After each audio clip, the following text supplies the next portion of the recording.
Define parameters of program. Olá, eu sou a Priscila Franco, voz da Michael Burnham, e você está ouvindo um podcast da rede Trek Brasilis.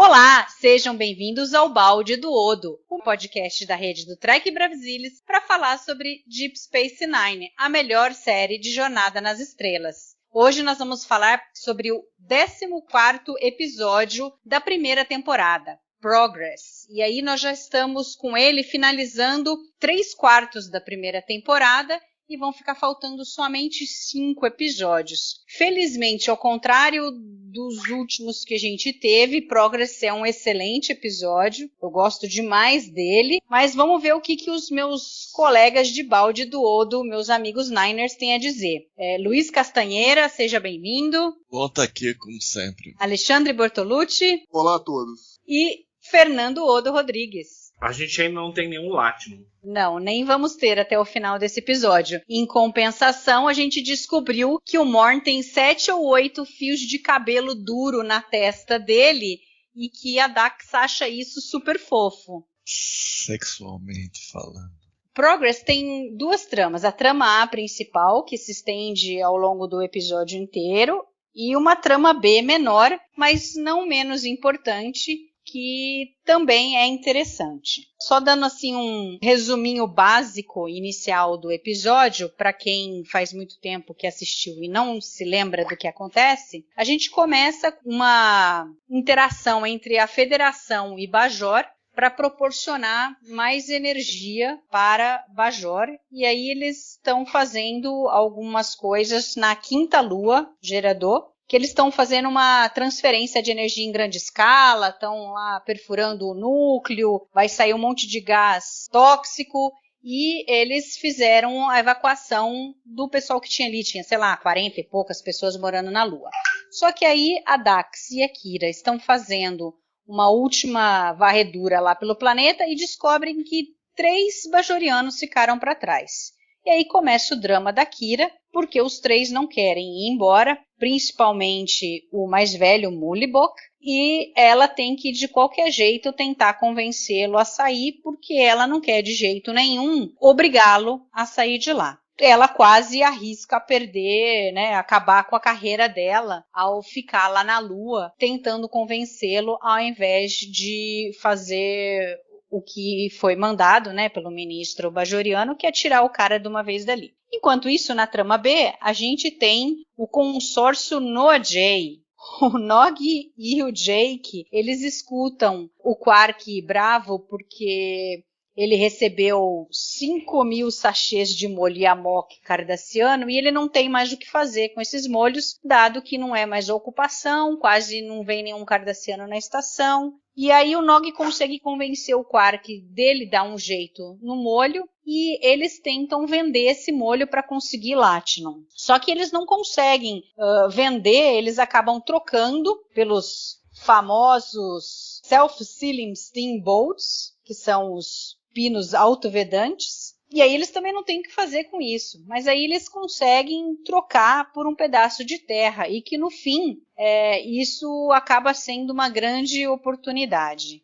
E aí é legal essa história, vai se desenvolver com o Nog e tudo, a gente vai conversar sobre isso. Eu acho que a gente até podia começar pela essa trama B mesmo. O que vocês acham que essa trama trouxe para o Nog em termos de desenvolvimento de personagem? Eu acho que plantou as sementes para um episódio muito melhor da 5ª temporada, chamado In the Cards, que essencialmente é mais ou menos a mesma estrutura, mas o objetivo não é o Latinum, né? Não é o lucro. Mas eu adoro essa parte do Nog e do Jake. Eu acho que esse é o primeiro episódio que a gente viu o Nog muito mais próximo de quem ele vai se tornar. Não é só um Ferengi, não é só o Ferengi amigo do Jake, que o Sisko não gosta, mas é alguém com personalidade própria, com interesses próprios e que pode crescer. E aí teve muito mais de Nog nesse episódio do que de Sisko, do que de Dax, do que de Bashir, do que de O'Brien, do que de Odo, que nem aparece praticamente. Então, assim, eu acho muito legal, assim, a gente tá no 14º episódio da primeira temporada, episódio 14 de mais de 170 episódios, e você já começa a ver que os produtores sabem aproveitar esse elenco convidado, né? Luiz, você tem essa mesma impressão que o Fernando? Eu também gosto bastante dessa história. Eu vejo que no futuro... Isso é uma espécie, vamos dizer assim, eles não fizeram pensando nos episódios futuros, mas eu imagino que a mesma caneta que escreveu, ou próximo disso, escreveu os episódios futuros. Então é impossível ver esse episódio e não pensar em The Cards, com o Nog e o Jake, e também pensar em Treasure, Faith and the Great River com o Nog na segunda temporada. Também era impossível não pensar. Então, você tá mais ou menos na mesma frequência aí. E eu acho que é muito bem escrito. Acho que muito bem escrito, assim, sitcom muito bem escrito, assim, todas as batidas são muito certinhas. Até a última, né, do Quark e do Odo, que a gente fica perguntando se eles estão armando para eles verem, pro Quark fazer um negócio, né? Não sei exatamente, mas de qualquer maneira funciona das duas formas. Eu acho muito bem escrito, mas é delicioso, eu acho muito legal. Piada assim meio solta, aquele negócio do balde do Odo, 1 ou 2 semanas atrás, sair a meleca em cima do coisa não, mas isso é, né, uma gag física e tal, vamos ver se vai, que cola, não sei o que. Não, mas isso aqui é muito bem escritinho, é muito legal. Dá pra pegar o roteiro e batendo e tal, tá aqui. Não tem uma batida mal dada. É muito firme o negócio, do começo ao fim. Eu acabei de rever, eu revi de uma maneira bem chata, né? Eu fiquei pensando, Não perde nada, tá certo? Super certo. O que teve de comédia ali nessa parte, né? Eu acho que foi o O'Brien. Eu achei engraçado, porque os dois... A hora que o O'Brien chega, eles veem a oportunidade de saber para que raio servem, né, os pinos autovedantes. Não, perfeito. E aí, nunca usei. O O'Brien não faz ideia do que seja, né? Exatamente. Eu não sei se ele não faz ideia, porque ele fala, serve para aquilo que ele sempre serviu. Mas eles tiveram vergonha de perguntar para que ele sempre serve. Então eu acho que assim, o O'Brien sabia, mas para ele é uma coisa tão rotineira. Não, é o Nog que fala, não, ele serve para aquilo que ele sempre serviu. Eles é que jogam verde. O O'Brien não compra o verde deles, ou ele tá sacaneando os dois, ou ele realmente não sabe para que serve, né? Mas o que eu acho meio funciona por dois casos. Não, funciona por dois casos, do mesmo jeito. É a parte cômica dessa história. Muito legal, fica a expectativa, né? Exato. É bem legal. You mean self-sealing stem bolts? That's right. That's it. Self-sealing stem bolts. Oh, he sure needs a lot of them. It's top-grade merchandise. You can't find a better stem bolt in the sector. Oh, I don't doubt it. What does he need them for? The usual. The usual? Well, you know. Why does anybody use self-sealing stem bolts? I wouldn't know. I've never used them. Never? I've never even seen one. Then how do you know they're self-sealing? I read it. Here on the manifest pad. Eu acompanho aí os colegas, eu acho que é muito boa essa trama B. O Fernando e o Castanha já comentaram aí, né, sobre o eco que vai dar lá em The Cards, principalmente, e particularmente em The Cards é um dos meus episódios favoritos, em Deep Space Nine. E eu, assim, a gente pode falar da escrita, né? Mas a gente também deve considerar aí o trabalho dos atores, né? Do Aaron Eisenberg e do Cyril Clofton, né? Que ficou no tom correto, no tom certo. Uma curiosidade interessante é que o Aaron Eisenberg teve dificuldade com a prótese dentária dele, né? Principalmente para pronunciar algumas consoantes, principalmente quando ele estava usando a palavra stem bolts, né? E ele achou que isso pudesse colocar em risco, inclusive, a carreira dele na série, né? Porque ele tinha dificuldade de pronunciar. E teve uma cena que ele precisou de 19 takes para ele conseguir acertar a palavra stem bolt corretamente, por causa dos dentes prostéticos. E ele falou, olha, os caras vão me tirar da série, vão achar que eu não sei atuar, que eu não consigo atuar. E quando ele acertou, foi o Cyril Clofton que errou o time lá da fala dele, enfim. Então pois é, a gente às vezes acha que essas coisas não acontecem, né? Mas imagina o cara colocando aquela maquiagem toda, enfim, o dente prostético ali, enfim, a dificuldade que isso não gera pro ator, né? E eles estavam no tom certinho. Eu também destaco a direção, né, das cenas que eles estavam. Muito boa. O Les, né, o Les Landau, que já tinha alguns episódios nas costas aí da nova geração, enfim, dirigiu alguns bons episódios da nova geração, Tapestry, Deja Kill, Ensign Row também, e depois ele viria a dirigir mais 3 episódios aí em Deep Space Nine, né? Excelentes episódios, que pelo menos na minha opinião, né? Whispers, Second Skin, Broken Link, By Inferno's Light. E uma outra curiosidade, aí é mais pra Mari, e o Les Landau, ele dirigiu muitos episódios em Barrados no Baile, que era uma série contemporânea ali, né? Então acho que fica o destaque aí que eu acho que ali, né, na verdade, essa trama B, ela funcionou bem porque todo mundo trabalhou bem, né? Roteiristas, atores, diretor. E aí o Les Landau tem a cena ali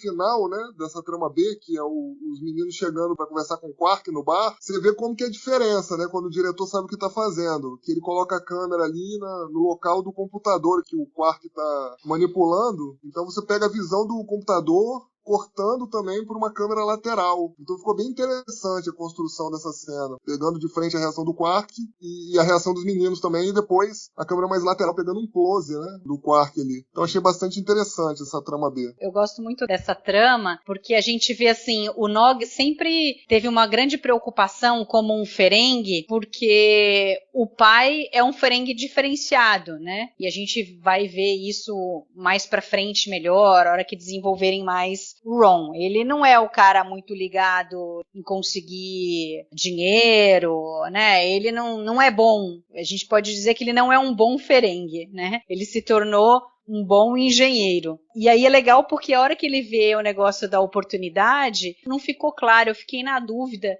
se era o Ron que estava tomando a bronca do Quark ou se era algum outro Ferengi lá do staff dele que fez a besteira de encomendar o Molly Amok. Mas, de qualquer forma, o Nog vê ali, ele precisa mostrar que ele é um bom Ferengi para fazer jus ao nome da família. Ele quer mostrar pro tio isso daí, né? Então é legal, tanto que no final, quando os dois vêm assim e eles ouvem o Odo falando pro Quark que a terra que eles, por acaso que foi a terra que eles compraram, vale bastante e que o governo quer comprar a terra, tudo, é o payoff dele, da história inteira, dele mostrar pro tio que foi ele quem conseguiu a terra, né? Então é bem legal. E no meio do episódio tem uma cena muito boa também, que o Nog recebe maior chamada do Quark, porque alguém tinha derrubado um drink, e aí o Nog deu um drink de graça, e ele fala, não, você não pode fazer isso, não seja igual ao seu pai e tal. E aí o Quark fala, não, Nog, você é um bom garoto, tal, né? Então era um incentivo que ele precisava. A gente vê que o Quark meio que quer ver o Nog crescer, ser um bom Ferengi, né? Ao contrário do que ele acha que o irmão dele é. Essa trama realmente traz várias coisas interessantes e pra frente que vocês já comentaram, né? E é legal também porque, ao contrário da trama A, ela é muito mais... É o Broik. É o Broik? Entendi. Broik. Essa trama é mais otimista do que a trama A, quanto à importância da negociação, dos acordos, da paciência, porque é isso daí, eles queriam de cara o Latinum, mas eles viram que não conseguiram e foram tentando, aos poucos, negociar com outras pessoas e negociando até que eles chegassem na melhor oportunidade para eles. E na trama A, a gente já não vê isso. Na representação do ministro que está encabeçando o projeto de ter lá a energia para Bajor através da Lua, ele não quer saber de esperar os caras, né? Tem que tirar os últimos 3 que não saíram, que passaram desapercebidos na evacuação, e ele não quer saber, não dá para perder tempo. A Kira em um momento chega a sugerir que eles façam um outro tipo de extração para que eles possam ficar lá, não tenham os gases tóxicos, mas aí o ministro fala, não, mas isso vai demorar muito. E aí entra numa discussão, Fer, o que você achou disso daí? Que é aquela coisa, é melhor você fazer alguma coisa para mais pessoas do que para um indivíduo ou menos, que é um tema recorrente que a gente tem em Jornada nas Estrelas. Né, a necessidade dos muitos sobressaia dos poucos, né? Tem a frase do Spock, né? Inclusive a gente teve ele falando isso num dos episódios em Prodigy recentemente. Ah, mas o Spock falou isso em Jornada 2. E você roubou o que eu ia falar. Sim. Eu ia falar justamente isso. As necessidades de muitos superam as necessidades de poucos. Ou de um. Olha, eu acho que em termos de desenvolvimento de personagens, se pensar na Kira, é um episódio extremamente poderoso. Porque a Kira sempre foi aquela que era o underdog, como ela mesma fala, e agora ela está na posição de comando, de liderança. Tanto que o Mulibok fala pra ela que ele não gosta de uniformes e tal. Então ela se vê numa posição delicada. Mas a grande diferença é que agora, antes os Cardassianos estavam fazendo algo pelo bem dos Cardassianos, e agora ela tá fazendo algo pelo bem dos Bajorianos. E lidando com um cara teimoso e que, se você parar pra pensar, é extremamente parecido com a Kira. Tanto que o Sisko mais tarde fala, né? Eu consegui entender por que você gosta dele. É isso que eu acho poderoso nesse episódio. Eu lembro a primeira vez que eu assisti lá em 94, 18 anos atrás. 28 anos atrás. 28.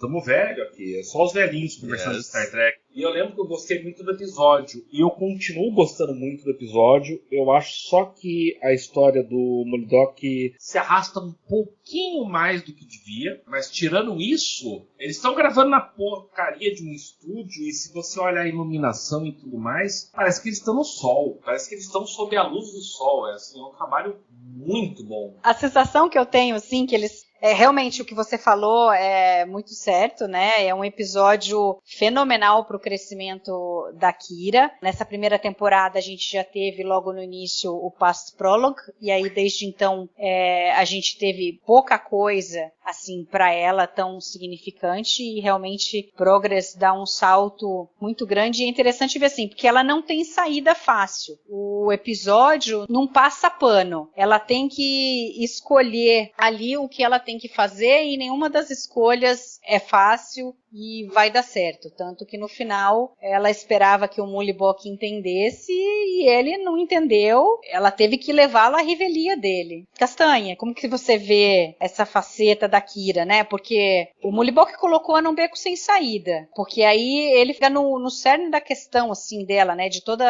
as inseguranças dela. Porque ele coloca lá a paixão dela pela qual ela lutou contra os Cardassianos, e ele compara com o que ele está fazendo. Ele está lutando para ficar na casa dele, que ele está ali há 40 anos. You look like a bit of a fighter yourself. Well, on Bajor we had to be. To get rid of the Cardassians, huh? Mindless butchers. We paid them back. I bet you did. They probably didn't know what hit them. I'm sorry I missed the fun. Fun? Must have been like spearing can dippers in a bottle. Wait a minute, are you serious? You know what the Cardassians were like, what weapons they had. We didn't stand a chance against them. How'd you beat them then? Well, we beat them because we hung on like fanatics. Hung on like fanatics. I gotta remember that. Past Prologue tem a ver com ela descobrir que a guerra acabou. Talvez o Battle Lines tenha a ver com o trauma em si. E esse daí tem a ver com ela crescer e tomar decisões, meio que deixar o eu dela para trás com algum conforto. Então tem alguma coisa simbólica, alguma coisa ritualística ao longo do episódio. Porque também ela não pode se negar a fazer. Porque ela é oficial de ligação, eventualmente ia colocar outra pessoa ali. Se ela se recusasse a fazer uma coisa aparentemente trivial, aparentemente não, tem que fazer, ela provavelmente seria retirada dali. E o Sisko tenta segurar a barra dela, que é interessante, a forma como ele faz com o Bashir e tal, o máximo que ele pode. Então isso eu acho muito interessante. O cara digamos, ele não é tão áspero quanto talvez pudesse ser. Ele tenta fazer... A manipulação dele eu acho que é um pouco branda, mas ela, ao mesmo tempo ela acha que vai virar o cara. Sendo branda e mesmo sendo branda, ela acha que vai virar o cara e não vira o cara. E então, de modo geral, eu acho interessante. Não sei se é perfeito, eu não direi que é.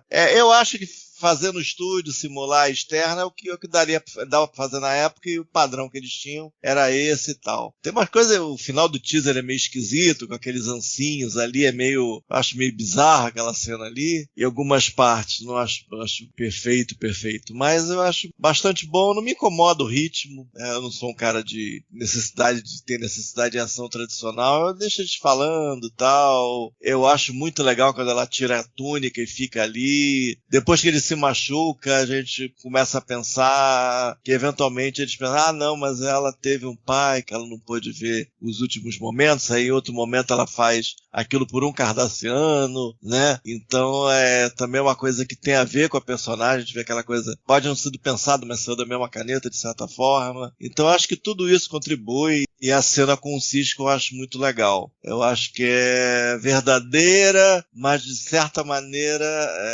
verdadeira, como eu vou dizer, é verdadeira, não vai além de um certo ponto, né? Eles estão naquele momento, ele descreve como eles estão naquele momento. Então isso eu acho bem legal, por isso que eu acho a cena tão potente. What can I do for you, Commander? You and I have a material subsistence report to finish by the end of the week. I don't think I'm going to be able to help you with that. It's part of the liaison officer's job. I know. I don't like the prospect of having to break in a new one. You have a job to do here, Major, and you're not doing it. It's not that simple. I'm not saying it's simple. I'm saying it can't wait. Look, I understand you're used to sympathizing with the underdog. You've spent your life fighting to overcome impossible odds, just like he's doing. But you have to realize something, Major. You're on the other side now. Pretty uncomfortable, isn't it? It's awful. E ela ficou sem opção, né? Porque não teria continuidade dela na série. Isso não tem como opção. Ela tá nos créditos de abertura. Isso não tem como escrever assim. Então, a solução foi a mais... Eu imagino que tenha sido a mais forte. Eu não via ele morrendo, queimado, ou algo assim. Ficando lá, seria errado. Eu acho que a conclusão foi adequada. A gente tem que ver que ela não concordava com o fato dele querer ficar ali, porque ela tinha a visão, ela estava vendo o quão importante ia ser o uso da energia da Lua para alimentar Bajor. Eles ali ficaram muito tempo isolados, bem ou mal, eles ficaram isolados naquela Lua, eles sofreram com a ocupação cardassiana, foram presos, mas depois que eles fugiram e foram para aquela Lua, eles meio que ficaram isolados do que estava acontecendo. Então, assim, eu também acho que a única saída ali era ela tirá-lo à força, porque a gente viu que ele não ia sair de jeito nenhum, né? Eu vou morrer se eu ficar aqui. Ele achava que se ele saísse ele ia morrer, então ele preferia morrer na casa dele, né? Então, quer dizer, ela não tinha como conseguir convencê-lo disso. E essa cena do Cisco, eu também gosto muito, porque ele fala, né, não, eu achava que você era hostil e arrogante, mas eu estava errado. E aí é muito legal que ele fala, né, Bajor precisa de você, eu preciso de você, né, eu gosto muito de você, e aí a gente vai ver isso de novo nos 3 primeiros episódios da segunda temporada, né, na trilogia do Círculo, quando eles colocam, o Linalas, né, que eles colocam no lugar dela, e ele fala, não, você é insubstituível. When I first met you, Major, I thought you were hostile and arrogant. But I was wrong. Bajor needs you. And I need you. I like you. And I don't want you to be hurt. So, as a friend, I'm here to remind you that his fate is already decided. Yours isn't. Então é interessante como cresceu ali a amizade dos dois, a segurança que o Cisco tem de tê-la como primeira oficial. Bom, é um episódio da Kira, né? O desenvolvimento dela. eu acompanho aí o que o Luiz comentou, que, na verdade, o desenvolvimento dela foi feito nessas etapas, né, dos episódios citados aí. Eu acho que nesse, até pela última cena, né, o que é dito na última cena, o que ela fala, né, pro Mullibok lá na última cena, enfim, está na hora de seguirmos, né, com nossas vidas, você e eu. Então ali ela já entendeu que, né, o que aconteceu com ela até a invasão cardassiana, ela ter lutado, foi uma coisa. E que agora, de fato, a vida dela tem que seguir como primeiro oficial da Estação 9. E tem muita coisa, né? O episódio, ele faz ela refletir de várias formas diferentes, às vezes de forma sutil, né? Trocando lá uma conversa lá com o Mullibok, enfim, em alguns momentos eles conversam ali através de metáforas, né? Que ele fica comentando com ela, enfim, que tem um malgoreano de duas cabeças, que não consegue tomar uma decisão, e ela, enfim, depois devolve para ele, contando a história lá da árvore, que a árvore é uma árvore que tá aborrecendo ela, e ele pergunta pra ela, então, mas você vai cortar a árvore? Ela, ainda não decidi. When I was very small, I remember there was this tree right outside my window. It was the ugliest, most gnarled and battered old tree I'd ever seen. Even the birds stayed away from it. But you loved it. Hated it, because it had grown so huge. Its branches blocked out the sun for calipates, and its roots buried themselves so deep in the soil nothing else could grow there. Oh, it was a big, selfish, annoying... Nasty old tree. Sounds to me like it had a lot of character. A lot. So what happened? You cut it down? I don't know yet. Além disso, a gente tem ainda os diálogos mais literais que ela teve com o Sisko, né? Porque o Sisko fala pra ela, olha, você tá do outro lado agora, minha querida, né? Agora você tá, de alguma forma, tentando lutar por um bem maior. Infelizmente, do outro lado tem inocentes, né? Mas, como vocês já comentaram, tem tudo a ver ali com a necessidade de muitos suplantar a necessidade de poucos, né? Ou de um, que é o mantra lá vulcano. Eu gosto muito, tá? Dessa trama A. Eu concordo aí com o Fernando um pouco sobre o ritmo, embora eu tenha gostado muito dos diálogos, das interpretações, principalmente da Nana Visitor, muito embora também ali a gente tenha um grande ator ali, né, fazendo o papel do Mullibok ali. É até interessante, né, o nome do ator é Brian Keats, né, ele tem um filme do John Huston, que eu gosto dele, com Elizabeth Taylor, com Marlon Brando, um filme traição, enfim, sobre traição, perversão, mas é um filme eu gosto, assim, né? Um filme interessante. Mas tem uma passagem no episódio que o ministro lá, o Toran, comenta, né? Olha, se o Mullibok não sair da Lua, ele vai cometer suicídio, né? E em 1997, o ator, né? O Brian Keith,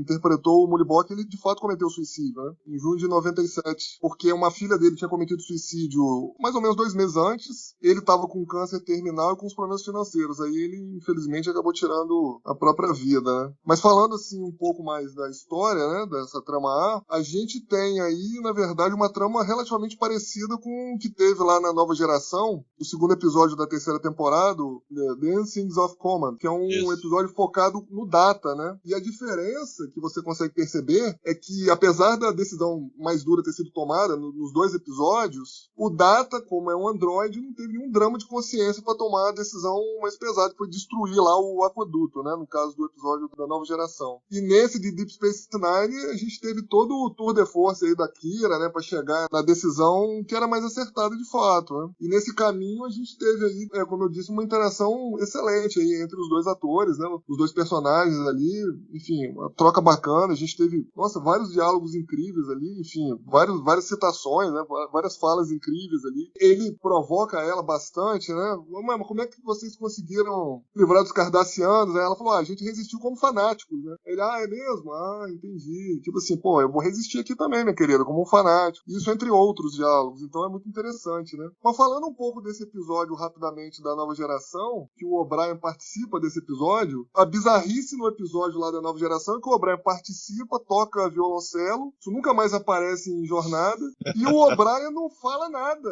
Ele não fala uma palavra no episódio da Nova Geração. Ele aparece umas 3 ou 4 vezes, mas ele não fala nada. Ele é um figurante de luxo ali. Então, assim, só por curiosidade. Retornando ao episódio de Deep Space Nine, essa parte do você está do outro lado agora, né, que o Sisko fala pra Kira, é um momento, pra mim, do episódio, um dos momentos quem nunca, né? Quem nunca passou por isso, por algo parecido, né? Eu já passei por isso, né, num trabalho que eu tive, onde eu fazia parte de uma equipe e depois passei a liderar essa equipe, né? E aí, uma vez, um gestor meu disse, meu amigo, você não é mais vendedor, agora você é o gestor da equipe, então haja como tal. De certa forma, aí esse episódio também, vamos dizer assim, me toca de formas diferentes. interessantes. Só um comentário da cena que você falou, Ale, lá quando o Molibok pergunta pra Kira, né, não, mas o que vocês, né, como que vocês conseguiram vencer os Cardassianos, se eles tinham armas melhores e tal, aí ela para e ela já percebeu pra onde vai, né, a Naná já, o jeito como ela demonstra ali é muito bom, aliás,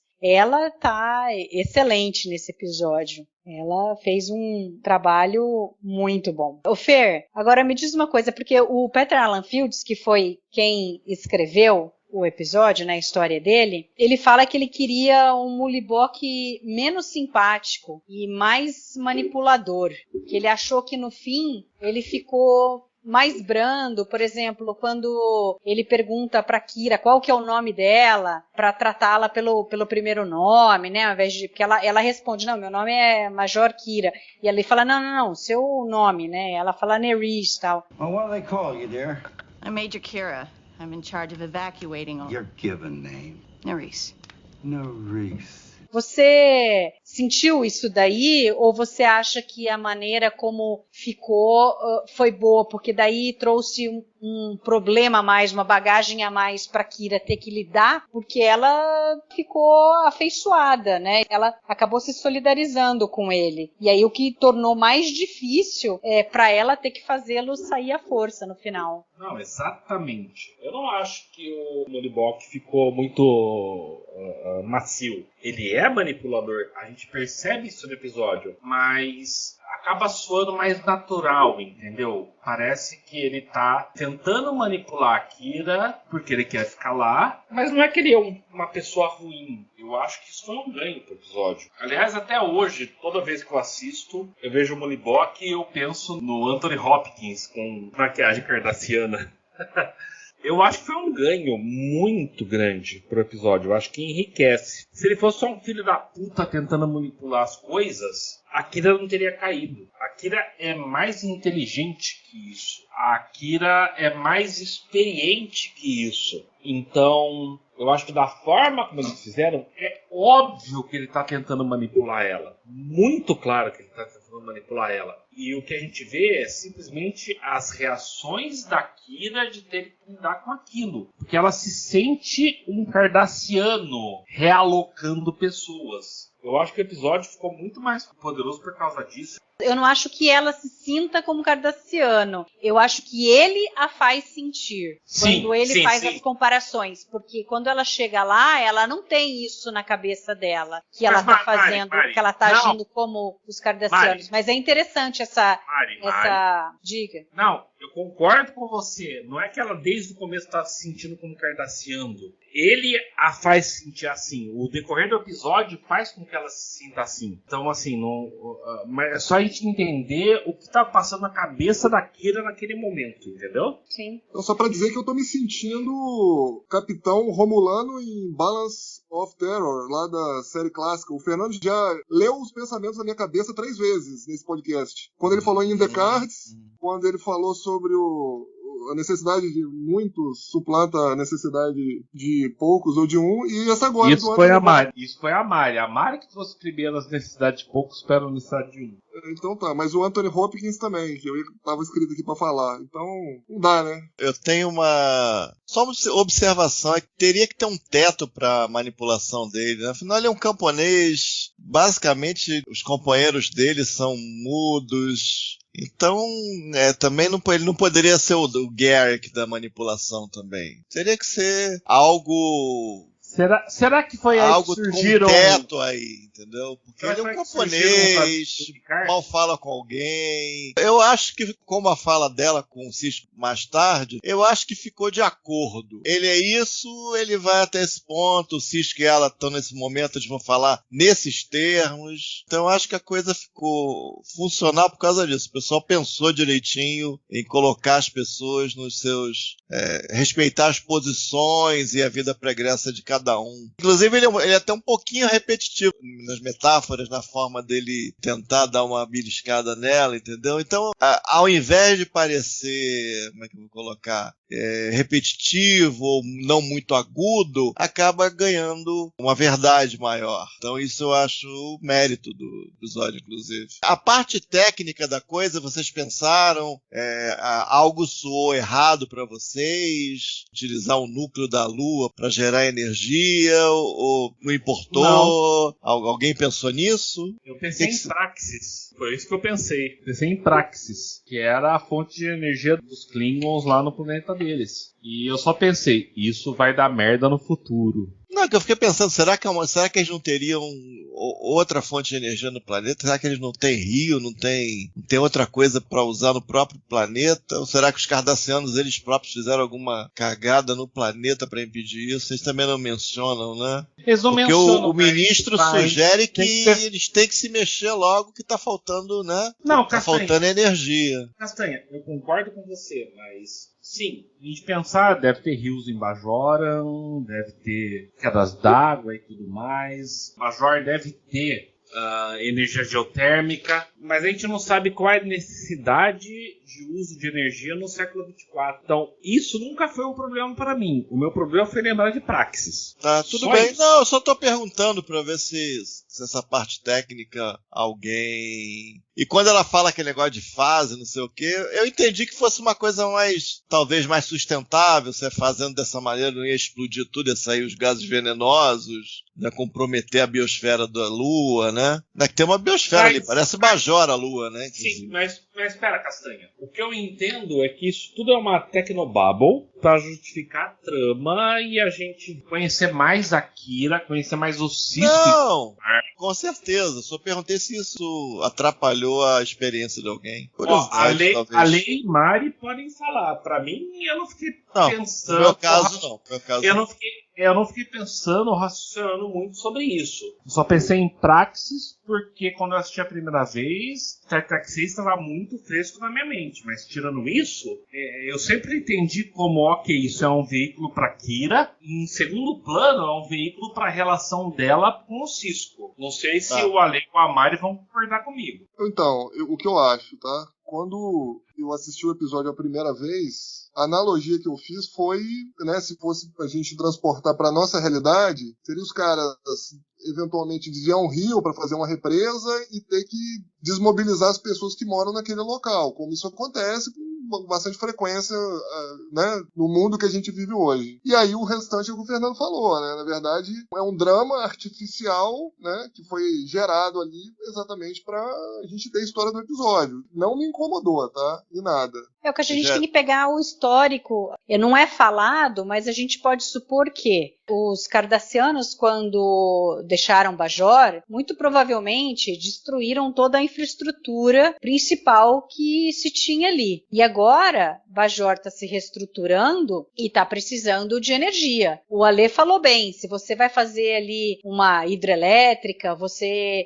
precisa de um espaço grande para fazer a lagoa, e você provavelmente vai ter que desalojar muita gente, isso leva tempo, depois você tem que fazer as linhas de transmissão e tudo mais. E ali na Lua você tinha só 40 e poucas pessoas, então provavelmente no custo-benefício a Lua era a melhor opção, era a maior quantidade de energia que você poderia gerar num espaço curto de tempo e tendo que desalojar o mínimo possível. Então eu compro bem essa história aí do episódio, que claro, ali é o pano de fundo, é o que dá o start para todo o drama que se desenrola da Kira e do Mullibob. Meu ouvido não bateu ruim, não. É uma história ultra manjada, né? Que é uma trama que não tem trama, é uma trama minimalista que é ultra manjada. Ganhou essa roupagem da Lua, energia gerada em gerador, né? Fica engraçado. E transferir energia para o planeta, imagino. Não sei, é um raio, é um tubulão, não sei exatamente como funciona, mas eu imagino que seja eficiente e tal. Tubulão é engraçado, hein, Castanha? Mas como é que transfere energia? Baterias, né? Não sei. Bateria? Você não vê como uma coisa contínua de alguma maneira? Não não sei, acho difícil você ter uma coisa contínua, saindo da Lua e indo pra Bajor. Tá, tudo bem. Mas realmente também eu também não falam lembro, nada, né? Então... Não, assim... Fica na nossa imaginação construir, né? Exato. Não. Eu sempre, desde a primeira vez que assisti esse episódio, pensei num feixe de energia que está sendo transportado, entendeu? Só não tem tubo, não tem nada, porque é uma lua, botar um tubo não vai dar certo, né? Não, troca o túbulo pelo raio. Você tá ótimo, pra mim tá ótimo. Eu sempre pensei no raio. Agora, uma coisa interessante que o Castanha citou e que eu tinha anotado aqui como um ponto importante para falar, que é interessante porque, assim, quando a gente vê a relação da Kira com o Mullibok, a gente sente que ela o vê como uma figura paternal. Só que até então a gente não tinha nenhum background dela com relação ao pai dela. A gente não sabia absolutamente nada. A gente só vem a saber lá na 5ª temporada, no Ties of Blood and Water, que o pai dela foi atingido por um ataque cardassiano e que ele estava na beira da morte, e ao invés dela ficar com ele, ela saiu para se vingar dos cardassianos que tinham atacado. E que daí, a hora que ela volta, ele já tinha morrido. E aí, nesse episódio em si, ela estava fazendo a mesma coisa com o Tekene Gemor, e aí ela resolve mudar. Mas é interessante citar isso daí, mais para dizer assim, que em Deep Space Nine tem uma coisa muito interessante, como os escritores, né, o pessoal da produção conseguiu uma coisa assim, sem planejamento, porque eles não tinham ainda planejado provavelmente essas histórias para frente da Kira e mesmo dos outros personagens, mas eles souberam aproveitar todas essas coisinhas que foram sendo desenvolvidas ao longo das primeiras temporadas de forma orgânica. O que eu queria dizer, né, a conclusão disso é como Deep Space Nine conseguiu reunir todas essas coisas que não foram propositais, mas num desenvolvimento orgânico do crescimento do personagem. E o que eu acho que eles melhor fizeram de todos os personagens foi o Bashir, porque a gente vem comentando desde o primeiro episódio que várias coisas que a gente vai tendo e descobrindo sobre o Bashir e que depois em Our Man Bashir vai aparecer no final pelo fato dele ser geneticamente engendrado, e o mais louco disso é que eles só resolveram fazer isso nesse episódio. Até então, eles não tinham pensado nisso. Castanha, o que você acha dessa capacidade que Deep Space Nine teve para crescimento dos personagens e aproveitamento das histórias, mesmo quando não era objetivo, eles não estavam de caso pensado? Raramente Deep Space Nine teve alto grau de planejamento. Mas eu acho que quando a gente fala character driven, né? A série guiada por personagem não é você ter um monte de montinho de personagem, aquela coisa meio soap. Não é isso. É você, ao longo do tempo, meio que o personagem te diz alguma coisa. Com essa informação que o personagem está dizendo, você cria uma história para trazer aquilo ali a foco, para desenvolver o personagem. É uma relação com aquilo que você está construindo, é uma coisa engraçada. Mas em Deep Space Nine e outras séries daquele período, que não tinham um grande grau de planejamento, esse Homicide, por exemplo, você via isso muito. Meio que a coisa ia andando, não, mas esse cara é assim, assado.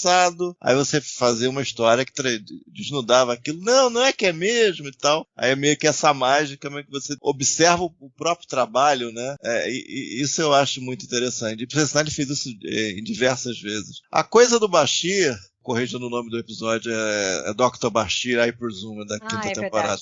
Tá tudo tranquilo. É perceber, esse cara tem algo a esconder. Esse cara tem algo suspeito. Desde o começo esse cara teve algo suspeito. Então, mesmo que não caia tudo nas caixinhas perfeitamente, olhando em retrospectiva, eu acho que o espírito da coisa, do personagem, foi respeitado, e isso trouxe Não, mas não é que faz sentido? Não é que é interessante? E além disso, você consegue fazer coisas a partir dali. E isso é muito bom. Isso é muito bom. Talvez pudesse ter sido feito um pouco antes da quinta temporada. Mas é tipo daquela coisa, né? O pessoal que me conhece, tipo assim, eu quero uma menção, alguma coisa, para não ser aquela coisa cega. Então eles fizeram um desenvolvimento cego que, por mais paradoxal que seja, faz sentido, né? Então isso é um mérito da série que raramente foi planejado. Em poucos momentos foi planejado, né? A gente vai chegar neles, que a gente sabe que teve algum planejamento, mas foi muito mais vai escrevendo à medida que a coisa vai acontecendo. Ale, você tem mais alguma coisa desse episódio que você anotou aí pra gente discutir aqui? Na verdade, algumas coisas que eu queria ampliar um pouco mais já foram citadas, né? Mas que eu gostaria de comentar. Eu gosto daquele simbolismo que tem ali naquela cena, nas cenas, na verdade, né? Quando a Kira inicialmente tira a túnica militar dela, né, do uniforme, quando ela tira a túnica dela, ela fica do lado do Mulibok, né? Durante o resto da passagem que ela fica lá no planeta. E depois, no final, ela vai e recoloca a túnica dela. Ou seja, o simbolismo, né? Primeiro ela tirou o uniforme dela, ficou do lado do cara, e depois ela recolocou o uniforme e tomou a decisão que tinha que ser tomada, né? Ainda sobre essa decisão dela, tem uma passagem que o Mulibok termina ali de construir o forno, que ele fala assim pra ela, bom, agora só nos resta acender o fogo, né? E ela realmente acende o fogo, mas ela acende o fogo tacando fogo lá na cabana dele. Então, só para contextualizar, eu tô falando de simbolismo, né? Do que eu achei interessante, levando em consideração o simbolismo do que as cenas estão mostrando ou os diálogos estão indicando. Então, só para contextualizar, é claro que ele estava falando de acender o fogo no forno, né? Mas que, no final das contas, o fogo que ela acendeu foi diferente, para simbolizar que ela já estava, obviamente, pensando como soldado da milícia bajoriana. Enfim. Uma outra coisa que eu também acho interessante no episódio é que a decisão que ela tomou, né? Enfim, de tirar o cara do planeta, forçando ele, tacando fogo lá na cabana dele, enfim, né? Inviabilizando a continuidade dele na Lua, são coisas que às vezes acontecem na vida da gente, né? E aí é o meu momento Quem Nunca 2, né, desse episódio. Que às vezes a gente precisa que alguém nos ajude, né? Com algumas decisões duras na nossa vida. Como a Kira ajudou lá o Mulibok, né? Às vezes sair de um emprego tóxico, às vezes, enfim, você dá fim numa relação amorosa, que já não é mais satisfatória. E às vezes você tem receio de tomar esse tipo de atitude, né? O que eu entendo é que, embora o relacionamento dela com o Mulibok tenha ficado impactado, né, visivelmente ali no fim do episódio, no final das contas, ela fez um favor pra ele, né? E a vida dos dois, como ela bem colocou, estava na hora de seguir, né? Ela tomou a decisão que, no final das contas, no longo prazo, vai ser melhor pra ele. Por mais que ele, naquele momento, não entendesse isso, né? Então, acho que essas questões filosóficas em Deep Space Nine, pra mim, tá? Sempre tiveram um lugar melhor do que a ficção científica em si, né? Eu acho que Deep Space Nine, usando como pano de fundo a ficção científica, ia bem, mas ela ia melhor quando essas questões filosóficas e humanas eram colocadas como ponto principal, como tema dos episódios. Um parênteses sobre o que você falou, embora não seja canônico, tem um livro de Deep Space Nine chamado War Child, que ele aparece, o Mulibok, e aí ele manda um recado para Kira através da Jadzia, dizendo que ele a perdoa pelas ações dela. Eu não li o livro, então eu não sei dizer qual que é o contexto, se aparece mais a vida dele, como que ele seguiu em frente. Mas é interessante a gente pensar que realmente, de alguma maneira, ele deve ter conseguido viver bem depois. Embora ele não tenha gostado de sair da Lua, o fato dele ser turrão, porque se a gente pensar ali, a própria Kira fala pra ele, pô, mas aqui você só tem essas raízes ruins, duras, você vê que é uma coisa mais árida, porque